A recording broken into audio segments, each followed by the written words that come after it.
जय हिंद दोस्तों, Sandeep tricky math special YouTube channel में आप सभी का स्वागत है। बिहार पुलिस कांस्टेबल नई भर्ती 2023 नेक्स्ट वैकेंसी 21,391 पोस्ट के लिए मैथ्स का प्रैक्टिस सेट नंबर 8 है। प्रैक्टिस सेट नंबर 1 से लेकर 7 तक नहीं देखोगे तो इसके लिए प्लेलिस्ट बना दिया है, वहाँ से जाकर आप सारी वीडियो एक एक करके देख सकते हैं। इस प्रैक्टिस सेट में हम 10 महत्वपूर्ण प्रश्न देखने वाले हैं, तो इस वीडियो को अंत तक देखिएगा। और ये जो क्लास आप देखिएगा प्लीज़ आप बैठ कर देखिएगा, सो कर नहीं। कॉपी और पेन आपके सामने रहना चाहिए और पहले अपने से सॉल्व कीजिएगा, उसके बाद आप इसका सलूशन देखिएगा। तो चलिए वीडियो स्टार्ट करते हैं और चलते हैं हम प्रश्न की तरफ। दो संख्याएं दिया गया है, एक है 18 और दूसरा है 16। इसका लघुत्तम समापवर्तक और महत्तम समापवर्तक का गुणनफल कितना होगा? जल्दी से इसको सॉल्व कीजिए और बताइए यहाँ पर एक नंबर प्रश्न का सही आंसर क्या है। तो चलिए सॉल्व करते हैं। लघुत्तम समापवर्तक यानी LCM, लघुत्तम समापवर्तक LCM का अर्थ होता है कि वह छोटी से छोटी संख्या जो कि ये दोनों से विभाजित हो जाए, यानी 18 और 16 से विभाजित हो जाए, इसको लघुत्तम समापवर्तक कहते हैं। और महत्तम समापवर्तक किसे कहते हैं? तो वह बड़ी से बड़ी संख्या जो 18 और 16 को विभाजित कर दे, उसको महत्तम समापवर्तक कहते हैं। तो चलिए एलसीएम निकल कर कितना आएगा? तो जब ये 18 और 16 इसको दो तरीक़े से हल कर लेंगे। सबसे पहले इसको गुणनखंड निकालेंगे और गुणनखंड निकाल कर दोनों में मैचिंग कराएंगे, कौन कौन मैच कर रहा है और कितना अधिकतम मैच कर रहा है, उसको हम एक तरफ। तो देखिए 18 और 16 का न्यूनतम संख्या कौन है जो कि 2 से विभाजित हो जाएगा? तो 144 हो जाएगा। इसको मुजबानी आपको याद हो जाना चाहिए इसका आंसर क्या है। 144 हो गया। और एचसीएफ निकल कर कितना आ जाएगा? तो सबसे बड़ी से बड़ी संख्या दो ही हैं जो कि 18 और 16 दोनों को विभाजित करेगा। तो यहाँ पर दो, यहाँ पर दोनों का गुणनफल पूछा है तो गुणनफल कर देंगे। तो 144 में 2 से गुना करेंगे तो 288 हो जाएगा। तो इस प्रश्न का आंसर हो जाएगा ऑप्शन नंबर सी। मैं आशा करता हूँ कि इतना समझ में आ गया होगा। चलिए नेक्स्ट यहाँ पर सेकेंड प्रश्न देखते हैं। सेकेंड प्रश्न है आपके सामने कि यदि किसी वस्तु को 390 रुपये में बेचकर कोई व्यापारी 20% मुनाफा यानी लाभ कमाता है तो उस वस्तु का क्रय मूल्य क्या होगा? यहाँ पर विक्रय मूल्य दिया गया और लाभ प्रतिशत दिया गया है। यहाँ पर क्रय मूल्य ज्ञात करना है। चलिए इसको सॉल्व करते हैं। वस्तु का एसपी कितना दिया गया है? 390 दिया गया है और 390 जो दिया गया है इस पर कितना का प्रॉफिट हो रहा है? तो 20% का, यानी 100 का वस्तु होगा और कितना में बेच रहा होगा? तो वह 120 रुपये में बेच रहा होगा, तभी तो उसको 100 का 20% का प्रॉफिट हो रहा है। चलिए इसको सॉल्व करेंगे और आंसर आ जाएगा। यहाँ पर 0 से 0 ख़त्म हो गया। इसको काटेंगे तो ये 5 हो गया और इसको काटेंगे तो ये 6 हो गया। फिर 6 से काटेंगे इसको तो 6 6 के 36 और उसके बाद से 3 आ गया, 6 5 30 और 65 में हम 5 से गुना करें तो 6 50 25 के 5, 6 5 30 30 और 2 32, यानी 325। उस वस्तु का क्रय मूल्य कितना है? तो 325। इस प्रश्न का आंसर हो जाएगा ऑप्शन नंबर डी। चलिए नेक्स्ट यहाँ पर 3 प्रश्न देखते हैं। प्रश्न है आपके सामने कि √x प्लस √49 बराबर 8.2 है तो x का मान ज्ञात करना है। तो चलिए सॉल्व करते हैं। यहाँ पर √x हो गया और √49 का वैल्यू कितना हो जाएगा? तो 7 हो जाएगा और बराबर में कितना हो जाएगा? तो 8.2 और इधर आएगा 7 तो माइनस हो जाएगा। तो √x बराबर कितना हो जाएगा? 8.2 में से 7 माइनस करेंगे तो कितना हो जाएगा? 1.2। ये रूट उधर जाएगा तो स्क्वायर हो जाएगा। तो x का मान कितना हो जाएगा? 1.2 के स्क्वायर हो जाएगा। तो यहाँ पर कितना हो जाएगा? 144। 12 का स्क्वायर कितना? तो 144 और यहाँ पर दशमलव है तो 2 अंक के बाद दशमलव बढ़ जाएगा तो 1.44 हो जाएगा। इसका आंसर हो जाएगा ऑप्शन नंबर बी। चलिए नेक्स्ट यहाँ पर 3 प्रश्न देख लेते हैं। 4 नंबर सॉरी।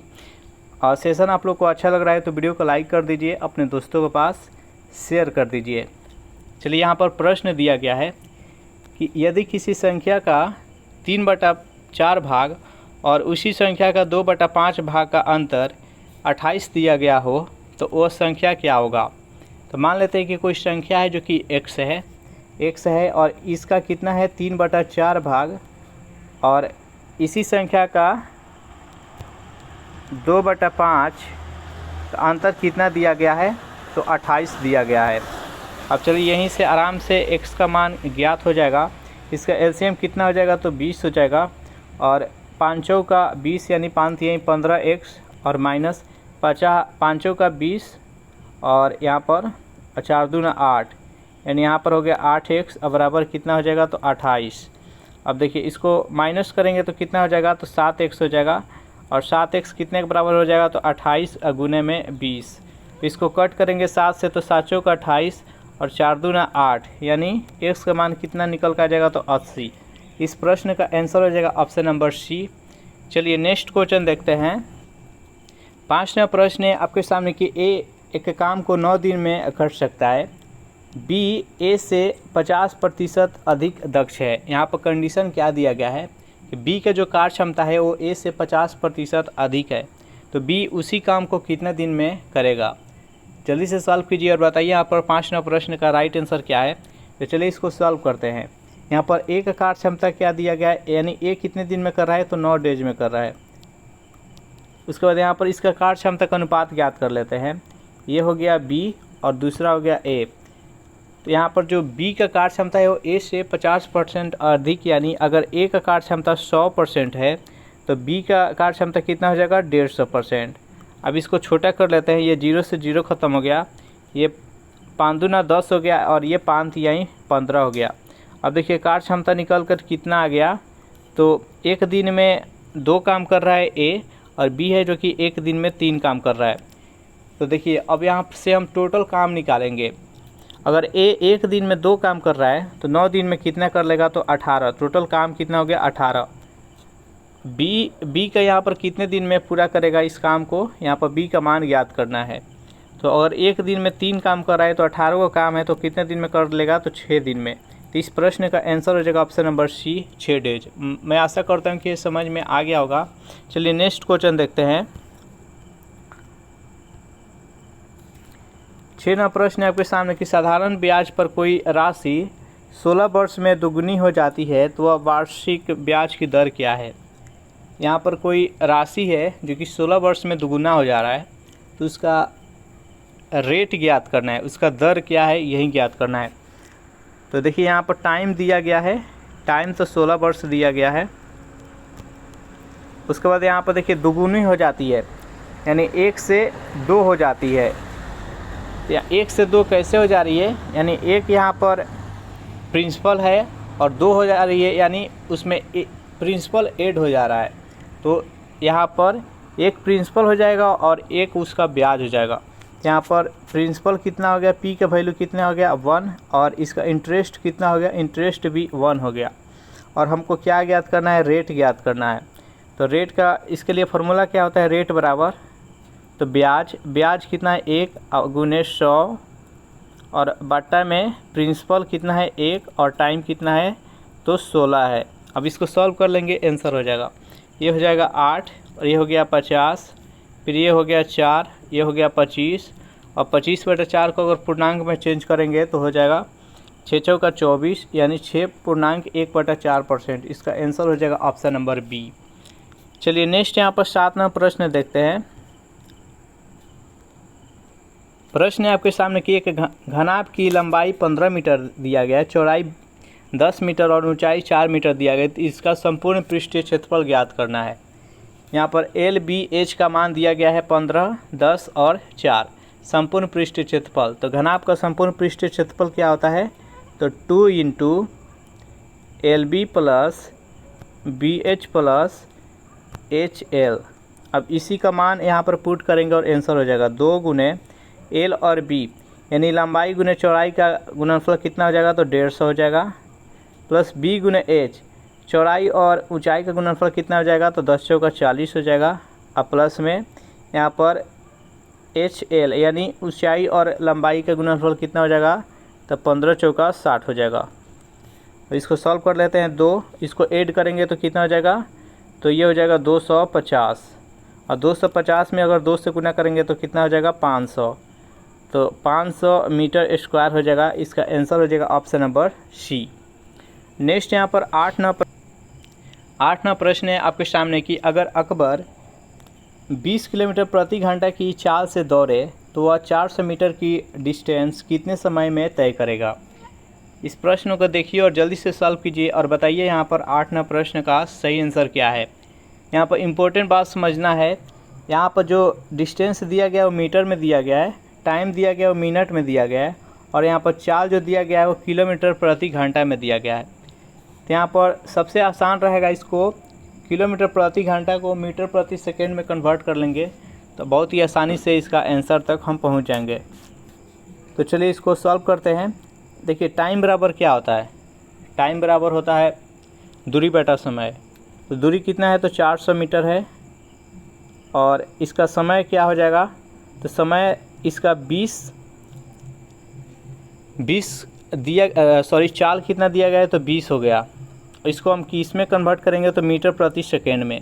तो मीटर प्रति सेकेंड में कन्वर्ट करने के लिए क्या होता है, तो 5/18 से हम गुणा करते हैं। तो ये 18 ऊपर चल जाएगा, यानी इसको अगर काट दें यहाँ से 18 को ऊपर लेकर चल जा रहे हैं, तो यहाँ पर ये 18 हो गया। ये क्या हो गया, मीटर प्रति सेकेंड। अब इसको सॉल्व कर लेंगे, यहाँ पर 0 से 0 ख़त्म हो गया, और इसको कट करेंगे तो ये हो गया कितना, 20 और 5 चौका 20। अब 18 में 4 से गुना करेंगे तो 18 चौक 72, यानी 72 सेकेंड यहाँ पर आया। लेकिन यहाँ पर टाइम जो क्या दिया गया है, तो मिनट में यहाँ पर ऑप्शन में दिया गया है। तो 72 सेकेंड को हम मिनट में कन्वर्ट करते हैं तो 60 से भाग दे देंगे। तो 72 में हम 60 से भाग देंगे तो क्या हो जाएगा, तो ये 12×25 60 और ये 12×6 72। तो यहाँ पर 5 एकम 5 और यहाँ पर 1 और बट्टा में 5, यानी 5.1/5 मिनट इसका आंसर हो जाएगा। ऑप्शन नंबर इसका सी राइट आंसर हो जाएगा। चलिए नेक्स्ट क्वेश्चन देखते हैं। 9वां प्रश्न है, बेहद इंपॉर्टेंट प्रश्न है और सिंपल है कि दो संख्याओं का अनुपात 3:4 है और इन संख्याओं का योग 420 है, तो बड़ी संख्या ज्ञात करना है। बेहद ही सिंपल प्रश्न है, चलिए इसको सॉल्व करते हैं। तो दो संख्याओं का अनुपात कितना दिया गया है, तो 3:4, यानी 3 यूनिट और प्लस में 4 यूनिट। 3 यूनिट और 4 यूनिट का मान कितना दिया गया है, तो 420। यहाँ पर 1 यूनिट का मान निकल कर कितना आ जाएगा, तो 4 3 7, 7 यूनिट 420। 1 यूनिट का मान कितना हो जाएगा, तो 7 6 42, यानी 60। 1 यूनिट का मान यहाँ पर 60 हो गया। यहाँ पर बड़ी संख्या पूछा गया, तो जिसका अनुपात बड़ा होता है वो संख्या भी बड़ा होता है। तो यहाँ पर 4 से गुना कर देंगे, तो 60 में हम 4 से गुना करेंगे तो 6 चौका 24, यानी 240। इसका आंसर हो जाएगा ऑप्शन नंबर सी 240। 10वां प्रश्न है आपके सामने कि दो संख्याओं का गुणनफल यहाँ पर 120 दिया गया है तथा उनके वर्गों का योग 289 दिया गया है, तो दोनों का योग कितना होगा। जल्दी से सॉल्व कीजिए और बताइए यहाँ पर 10वां प्रश्न का सही आंसर क्या है।